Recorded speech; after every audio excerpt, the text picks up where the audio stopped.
Apple announced 4 new iPhones, more than the company has ever released all in one shot. Naturally, there's the iPhone 12, a big upgrade over last year's iPhone 11, with an all-new body design, OLED screen, upgraded camera, and support for Apple's new MagSafe charging and accessories. Like last year, there's also an iPhone 12 Pro and Pro Max. Phones with more cameras, a LiDAR sensor, stainless steel construction, and not a whole lot else, to be honest. The screens are bigger than last year's models, though, 6.1 and 6.7 inches respectively. And finally, a 4th iPhone, the 12 mini, takes everything in the standard 12 and puts it into a relatively tiny body with a 5.4-inch screen. If all this gives you a little anxiety over which model to buy, we're here to break it down for you.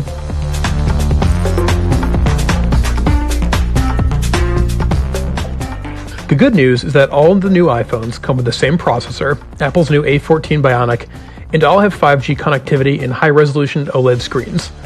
They also have similar wide and ultra-wide cameras. In a lot of ways, your decision mostly comes down to screen size and how much you're willing to spend. If you're a fan of small phones, or you want the least expensive new iPhone, the iPhone 12 mini is the clear choice.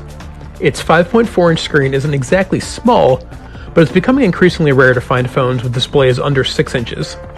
What's most intriguing here is that the phone is significantly smaller than the iPhone SE, which has a 4.7-inch screen, but large top and bottom bezels. The most crucial thing to know about the iPhone 12 mini is that you're not giving up any features or performance for its smaller size. The only caveat is that its battery life won't be as good as its larger siblings. The iPhone 12 mini starts at $699 from AT&T and Verizon, or $729 unlocked and on other carriers. For most people, the standard iPhone 12 will provide the best bang for the buck. It has a large 6.1-inch screen, but Apple has reduced the overall size of the device compared to last year's iPhone 11, so you get that big screen in a smaller package. The iPhone 12 is more expensive than the iPhone 11, starting at $799 on Verizon and AT&T, or $829 elsewhere, but it's a pretty big upgrade over the iPhone 11. Between 5G, the OLED screen, a faster processor, a better camera, and a redesigned smaller body, you're getting a lot of upgrades for your money this year. All of those improvements to the iPhone 12 means the gap between the 12 and the 12 Pro is relatively small. As far as we can tell so far, the most meaningful difference is the 12 Pro has 3 back cameras instead of 2. If you want a telephoto lens, you'll have to get the Pro, and the more expensive phone also includes the new Pro HDR photo shooting mode as well. The 12 Pro also adds a LiDAR scanner, which lets you take portraits with the phone's night mode enabled.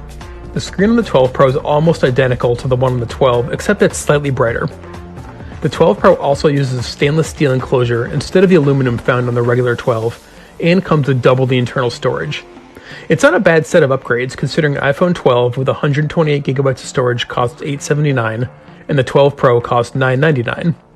But most people will likely be just as happy saving a little cash with the 12.